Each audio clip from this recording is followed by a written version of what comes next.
बिस्मिल्लाहिर्रहमानिर्रहीम। कसास और दियत ऑर्डिनेंस 1991। ये टॉपिक जो है ये नसीब रहमान के चैप्टर नंबर 4 के मेडिकल एस्पेक्ट ऑफ लॉ से लिया गया है। इसके अलावा कुछ टॉपिक्स हैं इस चैप्टर के जो बाद में कवर किए जाएंगे, जैसे कि मैरिज लॉ, सेक्सुअल ऑफेंसेस और रेप के टॉपिक्स। इसके अंदर कसास और दियत ऑर्डिनेंस कवर किया गया।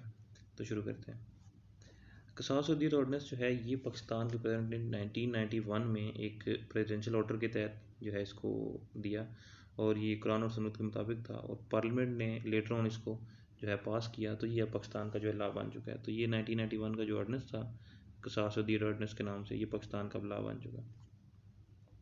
अच्छा, पनिशमेंट क्या होती है? पनिशमेंट होती है सज़ा। 10 चीज़ें हैं जिसमें हम देखते हैं कि भाई इसकी जो पाकिस्तान पेनल कोड के मुताबिक, पाकिस्तान पेनल कोड जो है पाकिस्तान का लॉ जो है उसको पाकिस्तान पेनल कोड बोलते हैं, पीपीसी बोलते हैं।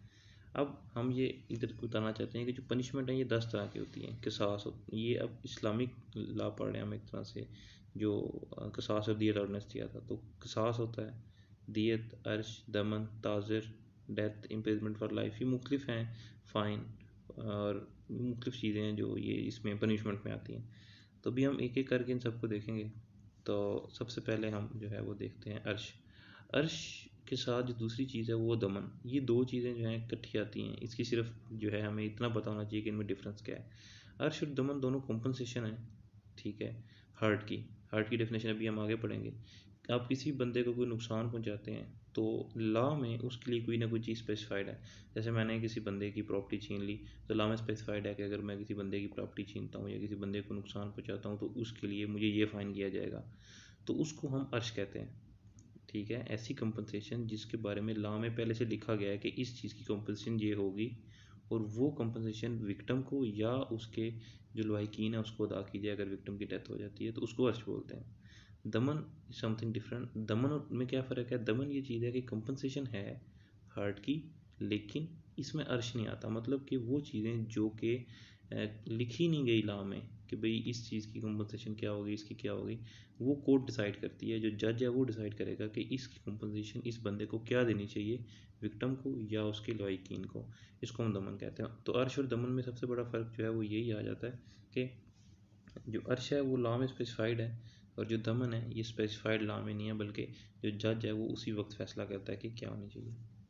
अब हम आगे आ जाते हैं दियत। दियत दियत का जो टॉपिक है वो इस लिहाज से इम्पोर्टेंट है कि इसमें हमें जो है दियत का मतलब, जो उर्दू का लफ्ज़ है ये दियत, इसका क्या मतलब है? दियत का मतलब है कि ज़िंदगी के बदले ज़िंदगी। अगर आपने किसी को कत्ल किया है तो आप उसके बदले में जो है वो जो आप, हाँ सॉरी, दियत जो है वो ये है कि अगर आपने किसी को कत्ल किया है या कोई डेथ किसी ने की है तो जो विक्टिम है वो तो मर गया। अब उसके जो लायकीन हैं उसको, जो ऑफेंडर था जिसने उस बंदे का कत्ल किया है, वो जो है कोई अमाउंट में, कोई पैसे को कॉम्पनसेशन देगा। जो दियत की वैल्यू है वो एक मतलब एक कंटिन्यूस वैल्यू है कि यार ये वैल्यू इतनी होनी चाहिए। वैसे तो वैल्यू जो है वो अगले के स्टेटस देख के, मतलब अगर कोई बंदा बहुत अमीर है उसका स्टेटस डेफिनेटली ज़्यादा है, तो जैसे कोई बहुत ज़्यादा अमीर है तो डेफिनेटली उससे ज़्यादा पैसे लिए जाएंगे। तो अगर कोई बंदा जो भी है तो इसकी एक रेट एक मुख्तसर कर दिया गया कि इससे कम नहीं होना चाहिए, जो कितना है तकरीबन 30,630 ग्राम ऑफ सिल्वर जो इसकी प्राइस है, उससे कम नहीं होना चाहिए, उससे ज़्यादा जो है वो होगा। तो इसमें हम देखते हैं, फिर आगे आ जाता है हमारे पास किसास।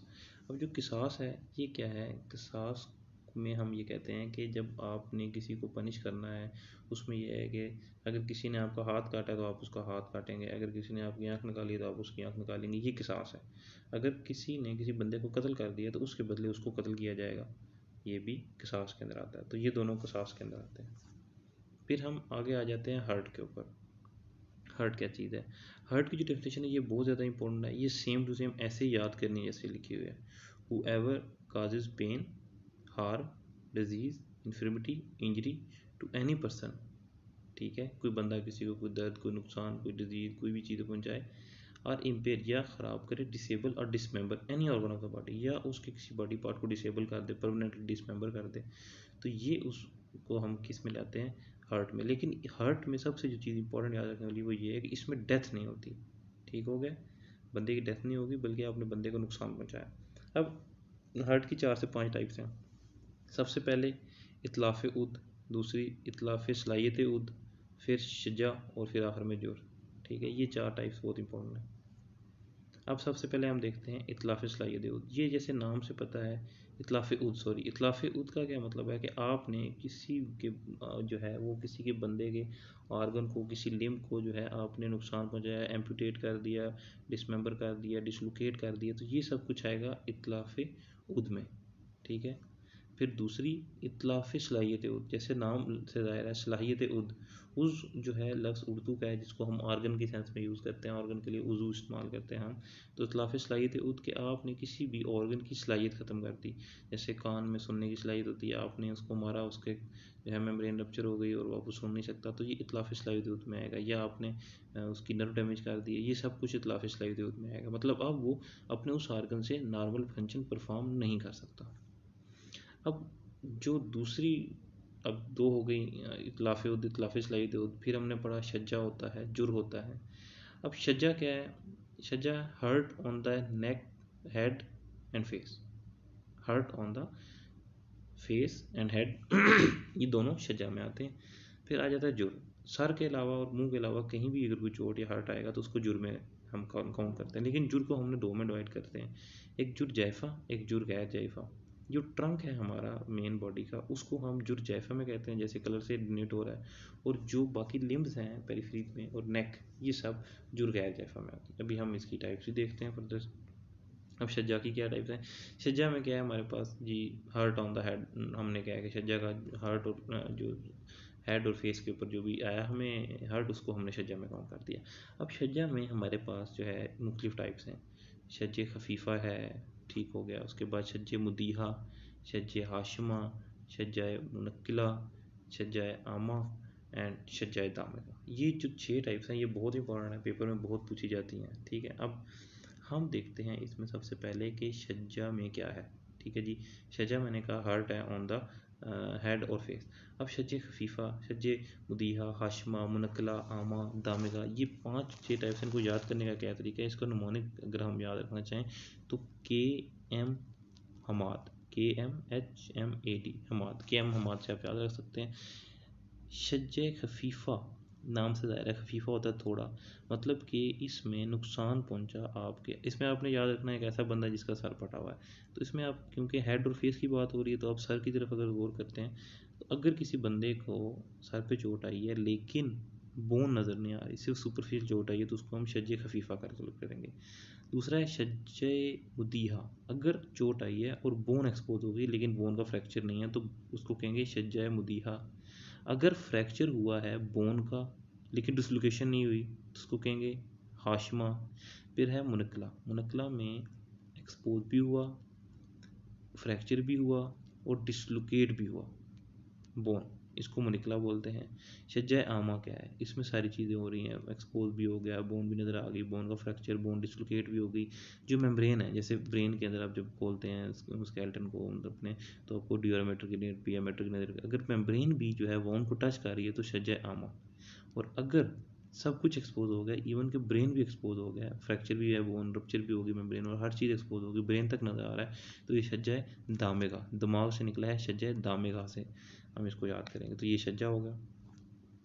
अब जैसे ये शज्जा खफीफ़ा देख लें जी, विदाउट एक्सपोजिंग बोन। फिर मुदीहा, बोन एक्सपोज है लेकिन फ्रैक्चर नहीं है। फिर हाशिमा, फ्रैक्चर लेकिन डिसलोकेशन नहीं है। फिर मुनक्किला, फ्रैक्चर और डिसलोकेशन दोनों हैं। फिर आमा, शज्जा आमा, इसमें हमारे पास मेम्ब्रेन जो है ड्यूटा की टच कर रही है वाउंड से। और आखिर में दामेगा, ब्रेन इज एक्सपोज्ड। अब ये हो गया शज्जा। अब हम जुर की तरफ आते हैं। जैसे पीछे पड़ा शज्जा, मैंने क्या कहा, फेस और हेड की इंजरीज थी जिसमें हर्ट आ रहे थे। अब जुर, जुर क्या है? अदर देन हमारे पास जो है वो पार्ट आ जाएंगे फेस और हेड की, जो भी है बाकी सारा जुर में आता है। ठीक है। लेकिन जुर की 2 टाइप में पीछे बता के आए, जाफा और गैर जायफा। जायफा में क्या होता था? जायफा में बॉडी कैविटी, मेन ट्रंक जो थी वो इन्वॉल्व थी, और गैर जायफा में जो उसके अलावा था, मतलब पेरिफेरीज में लिम्ब वगैरह इन्वॉल्व थे। अब ये जायफा हो गया, वाउंड एक्सटेंडिंग। ये देखें, इसमें आप तस्वीर में देख सकते हैं कि जो बॉडी कैविटी है उसमें, चेस्ट कैविटीज़ के अंदर जो है वो हमारे पास नाइफ लगी हुई है। अब गैर जायफा की मुख्तलिफ टाइप्स हैं। ये भी टाइप्स जो हैं ये बहुत इंपॉर्टेंट हैं। इसमें भी हम जिस तरह पहले याद किए हैं हमने जूर की टाइप्स, ऐसे जो हैं अभी ये हम करेंगे। अब शज्जा जो था उसकी टाइप्स हमने कर ली, अब जुर की टाइप्स करनी है। ठीक है। जुर में जायफ़ा की कोई टाइप्स नहीं है, गैर जायफ़ा की 6 टाइप्स हैं। दामिगा, बदीहा, मुतलहिमा, मुदीहा, हाशिमा, मुनक्किला। ठीक हो गया जी, इसको भी याद करना पड़ेगा, ये बहुत इंपॉर्टेंट है। दामिया, rupturing of skin with bleeding.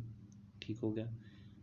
अब इसमें लिम्ब इन्वॉल्व है तो आप कोई भी लिम्ब सोच सकते हैं। ठीक हो गया, वैसे lower limb, upper limb, hand, कोई भी, उसमें आपका रप्चर हुआ स्किन का, ब्लीडिंग हो रही है।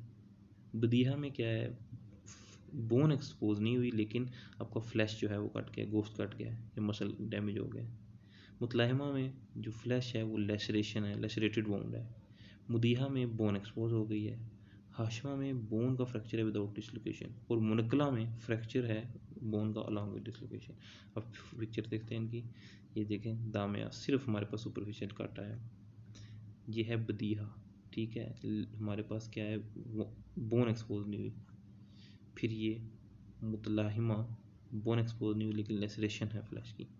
बोन एक्सपोज हो गई तो मुदीहा हो गया, और बोन एक्सपोज में फ्रैक्चर हो गया तो हाशमा हो गया।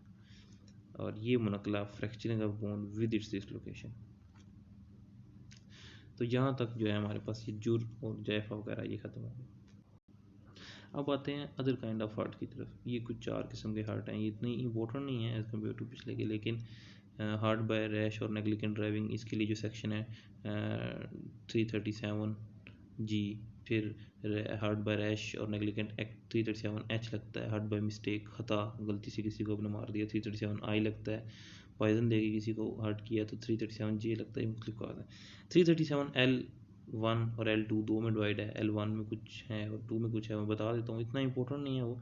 लेकिन उसमें ये है कि अगर आपने किसी को कोई नुकसान पहुंचाया और 20 दिन तक वो अस्पताल में रहा या वो कुछ काम ना कर सका, तो आपको फिर उसको दमन अदा करना पड़ेगा। जो पनिशमेंट है वो आपको क्या है, दमन अदा करना पड़ेगा, और आपको इन प्रिजन भी किया जा सकता है। फिर 337 L2 क्या कहता है, अगर कोई बंदा 7 साल तक आपकी हार्म की वजह से बिस्तर पे पड़ जाए या अपने काम परफॉर्म ना कर सके तो आपको 2 साल की कैद हो सकती है या उसके बराबर कोई भी दमन अदा करना पड़ सकता है। तो ये थी जी काइंड ऑफ हार्ट सारी यहाँ तक, बाकी हम अगले लेक्चर में देखते हैं।